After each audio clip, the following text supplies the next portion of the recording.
गोलूमोलू गणपती बाप्पा आणि आपल्या घरातल्या सगळ्यांनाच आवडणारे असे मोदक, जे आपण फक्त काय अंगारकी आणि संकष्टीला बनवतो असं नाही.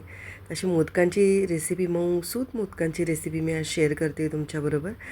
नमस्कार सगळ्यांना, मी समृद्धी आणि तुमचं सगळ्यांचं स्वागत करते समृद्धी सिम्पल लाईफमध्ये.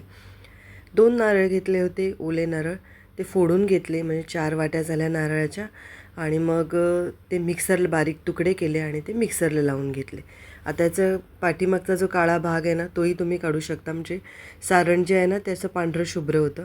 पण मी काही काढला नव्हता, त्याला खूप वेळ लागतो. मिक्सरला लावून घेतलं आणि बघा असं छान टेक्स्चर आलं आहे त्याला. तर 3 वाट्या भरून हे मिक्सर मोजून घेतलेलं आहे. ओके, 3 वाट्या भरून मोजून घेतलेलं आहे. आता त्या प्रमाणामध्ये आपल्याला गूळ घालायचं आहे.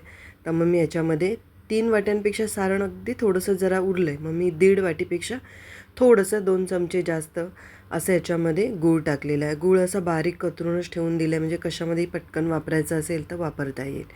तुम्हाला जर जास्त गोड हवं असेल तर गुळाचं प्रमाण तुम्ही अजून वाढवू शकता. गॅस एकदम कमी करून घेतला आहे आणि पॅनमध्ये मी काय केलं आहे, हे जे खोबरं आहे ना मिक्सरला लावलेलं आणि गूळ असं छान मिक्स करून घेणार आहे.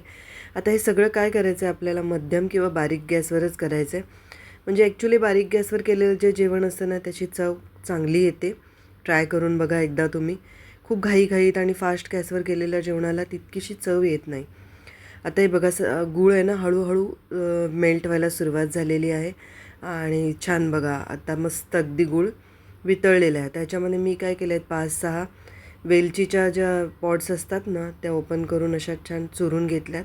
आणि याच्यामध्ये आपल्या आवडीप्रमाणे काही ड्रायफ्रूट्स हवेत ना, ते तुम्ही टाकू शकता. मी बदाम असे कतरून घेतलेले ते टाकलेत आणि 1 चमचाभर असं मी तूप टाकलं आहे. तुपामुळे खूप छान फ्लेवर येतो. तर अशी रेसिपी नक्की ट्राय करून बघा.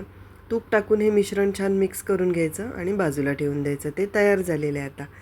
आता मी काय करते, त्याच्या प्रमाणामध्ये मी इथे 3 वाटी तांदळाचं पीठ घेतलेलं आहे. हे बारीक तांदळाचं पीठ आहे, रेडीमेडच आहे. कारण मी UAEमध्ये आहे, तर इथे काय मला चक्कीवरती दळून मिळत नाही. आता 3 वाटी ह्याच्यासाठी मी पाणी घेतलेलं आहे 5 वाट्या आणि त्याच्यामध्ये 1 वाटी मी टाकलेलं आहे दूध. ओके, म्हणजे टोटल किती झालं आहे, 6 वाट्या झालेल्या आहे. ओके, 3 वाट्या तांदळाच्या पिठासाठी 5 वाटी पाणी टाकलं आहे आणि 1 वाटी मी दूध टाकलेलं आहे, 1 कप भरून असं. तर एकाच प्रमाणामध्ये आपण घ्यायचं आहे. याच्यामध्ये 1 चमचाभर पुन्हा तूप टाकलेलं आहे आणि चवीप्रमाणे याच्यामध्ये खूप जास्त नाही पण कमी प्रमाणात असं मीठ टाकायचं आहे. हे छान मिश्रणांना मध्यम आचेवरती ढवळून घ्यायचं आहे आणि याला छान उकळी आली पाहिजे. उकळी यायच्या आधी आपल्याला पीठ टाकायचं नाही आहे, नाहीतर मग पीठ बरोबर होणार नाही आहे. आपलं जे मोदकाचं पीठ आपल्याला त्याला अशी इलास्टिसिटी पाहिजे आणि सॉफ्ट पाहिजे. तर मग उकळी आली तर खदखदून छान उकळ्या आला ना, हा मिश्रण आलं की याच्यामध्ये मी सगळं पीठ टाकून घेतलं आहे आणि मग ते पीठ मस्त ढवळून असं मिक्स केलेलं आहे. आता पिठासाठी पाण्याचं प्रमाणही कमी जास्त होऊ शकतं. नवीन तांदूळ, जुना तांदूळ असं आहे सगळं ते. तर थोडंसं आपण गरम पाणी बाजूला ठेवून देऊ शकतो. वाटलं तर आपण, समजा पिठात कमी पडलं पाणी, आपल्याला वाटलं की खूपच कमी पडलं आहे, तर आपण गरम पाणी अजून ॲड करू शकतो. समजा असं झालं की पाणी जास्त झालं आणि पीठ कमी, तर थोडंसं सुकं पीठ आपण अजून त्याच्यामध्ये ॲड करू शकतो.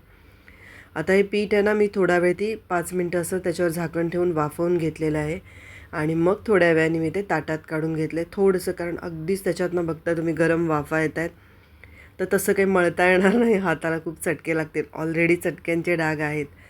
तर मी काढून घेतलं आहे आणि असं कुठलंही तुम्ही भांडं घ्या, वाटी घ्या, ग्लास घ्या, तांब्या घ्या, त्याच्याने असं पीठ आहे ना मस्त छान चेचून घ्यायचं आहे आणि मिक्स करून घ्यायचं आहे. जेवढं आपण गरम असतानाच पीठ मळतो ना, तेवढं काय होतं, ते पीठ छान अगदी मऊसूत होतं आणि मोदक वळायला त्याचे खूप चांगले बरं पडतात. हाताला ना खूप चटके लागत होते आणि एक हँडग्लोव घरी होता, मग मी त्याच्यामध्ये ते घातलं आणि मग जरा पीठ मळून घेतलं. तुम्ही हाताला एखादी प्लास्टिकची पिशवी गुंडाळलीत ना तरी चालेल. आणि पीठ छान मळून घेऊन मी प्लास्टिकच्या पिशवीमध्ये ठेवून दिलं. आता थोड्या वेळाने करायला घेतलं तर मला हाताचेही बनवता येतात, पण मला काही तितकासा छान असा त्याचा शेप देता येत नाही हाताने बनवून. मग आपण मोदकाचा जे साचा यूज केला ना, तर त्यामध्ये ॲक्च्युली पटापट होऊन जातात आणि शेपही खूप छान येतो, दिसायलाही खूप सुंदर दिसतात. मग मोठ्या साईजचा असा साचा होता, त्याच्यामध्ये मी पूर्ण दाखवलं आहे बघा. एक गोळा घेतला आहे, साच्याला आधी तूप लावून घेतलं आहे तो गोळा छान हातावरती मळून असा लुसलुशीत करून घ्यायचा आणि मग आतमध्ये टाकून तो असं साईड्सला दाबून घ्यायचा, कारण साईडला दाबल्यानंतरच आतमध्ये पोकळी तयार होते आणि साईडचा पण शेप तयार होतो. आता याच्यामध्ये आतमध्ये पोकळीमध्ये बसेल एवढं आपल्याला सारण भरून घ्यायचं आहे गोळा करून आणि मग खालचा पोर्शन जो आहे पूर्ण दाबून घ्यायचा आहे. आता हे बघा हलकेच ओपन केल्यानंतर हलक्या हाताने करायचं हे सगळं. एकदम सुंदर असा मोदकाचा शेप तयार झालेला आहे आणि इतकं सुंदर छान झाले होते मोदक. तर अशी रेसिपी आहे ना, तुम्ही एकदा नक्की ट्राय करून बघा. मी अशाच प्रकारे सगळे मोदक करून घेतले आणि बटर पेपर मी टाकलं. ॲक्च्युली केळीचं पान वगैरे असेल तर उत्तम आहे. केळीचे पान किंवा हळदीचं पान टाकतात तर चिटकू नये म्हणून मी बटर पेपर टाकलं होतं. पाणी आधीच उकळायला ठेवलं होतं, म्हणजे आपण मोदक बनवायला घेतो ना त्याच वेळेला पाणीसुद्धा उकळायला ठेवून द्यायचं. मग त्याच्यावरती मी चाळण ठेवून दिली आहे, झाकण ठेवलं आहे. 5 मिनिटांनी बघितलं तर मला अजून असं वाटलं की नाही झालेत. मग थोडा वेळ मी पुन्हा झाकण ठेवलं आणि मस्त वाफवून घेतले. आता हे मोदक आहे ना छान वाफवून घ्यायचे. फ्रीजमध्ये आपण थंड करून ठेवून देऊ शकतो आणि पुन्हा जेव्हा खायचे आहेत तेव्हा ते पुन्हा गरम करून घेऊ शकतो. मी याच्यावरती अशा हलक्याच गुलाबाच्या पाकळ्या टाकल्या होत्या. तर फोडून त्याच्यावर तूप टाकून नक्की खा.